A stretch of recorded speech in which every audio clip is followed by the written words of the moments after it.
Have you been diagnosed with arthritis and are worried about getting started with exercise? I'm Dr. Jody Freedman, a chiropractor at Willowbrook Chiropractic here in Langley. And I'm here with Sarah Gilbert, CEO and founder of Live Well Exercise Clinics. And today we're going to talk about what things you might want to consider if you have arthritis and you want to exercise. Thanks for having me. Yes, thank you for coming here today. So we should probably start off with just defining arthritis, because I think it's this scary term that a lot of people aren't quite sure. They may have been diagnosed with that from their doctor, or again, they just might think that they have arthritis then. What do you tell people when they're concerned about arthritis, and how do you explain it to them? Yeah, so I think first of all, it's important for us to know there's kind of two types of arthritis. So first of all, we have osteoarthritis, which is often the most common type of arthritis we see. That's really wear and tear on the joints, and as we age, we are going to all experience wear and tear, so there's a very natural part of that does happen. And then there's more of the inflammatory arthritis. And with inflammatory arthritis, that may be something that affects your knees or your elbows, and you can have flare-ups of literally inflammation around the joint. And those are treated differently for sure. But what I can tell you is that exercise helps both of them. Yeah, that's great. And again, that's my thinking as well then, and that's really what the research tells us also. Yeah.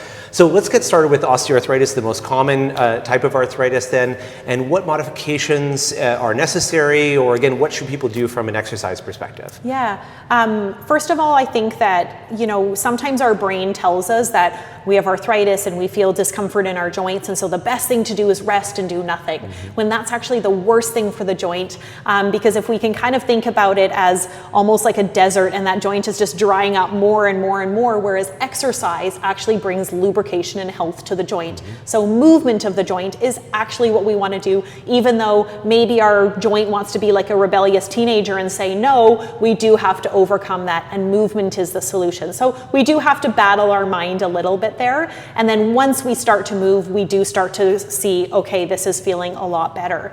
But the key thing to do is to strengthen the muscles that support that joint, and so that's really the focus. And so we don't necessarily have to actively be using that joint and making that joint feel painful, which is often what people are worried about. We can actually do even isometric exercises, meaning we're not moving the joint, to strengthen the muscles around it. And then as we progress and get stronger, which can actually happen quite quickly, we do start to move our body in a very functional way to ensure that we can get back to doing the activities that we're used to doing, but having the stronger muscles, again, that are supporting those joints, and we're doing the regular movement to get lubrication into the joint and health back to the joint. That's great, and I'm glad you said all those things, because those are the conversations I'm having with my patients, many of whom have some type of arthritic change, and that can lead to some stiffness, and we're treating that stiffness with chiropractic care then.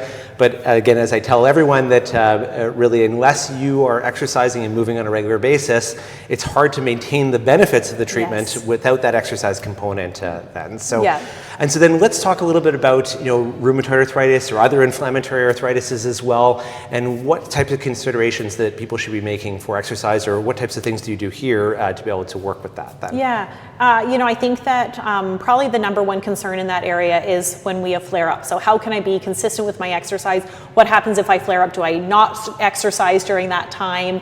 And so one of the things that we've done at Live Well is that, again, our members are supervised every session. And so we have the ability to adapt people's exercises every day when they show up. So if somebody is having a flare-up, say in their knee joints, we are going to adapt their exercises during the time of the flare-up to meet the needs of where they're at. And then once things have settled down a little bit, we can kind of resume exercises and kind of slowly and gently move back into things. But it really is about being agile with our exercise plan, meaning changing things up and taking a gentle, slow approach.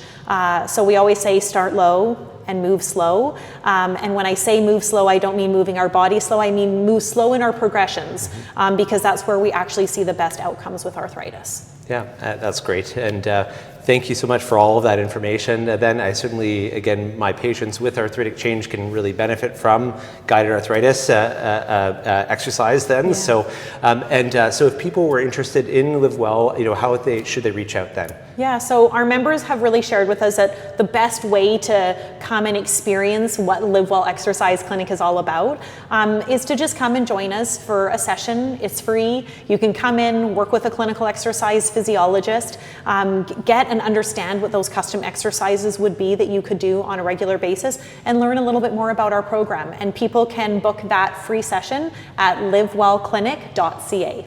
Okay, that's great.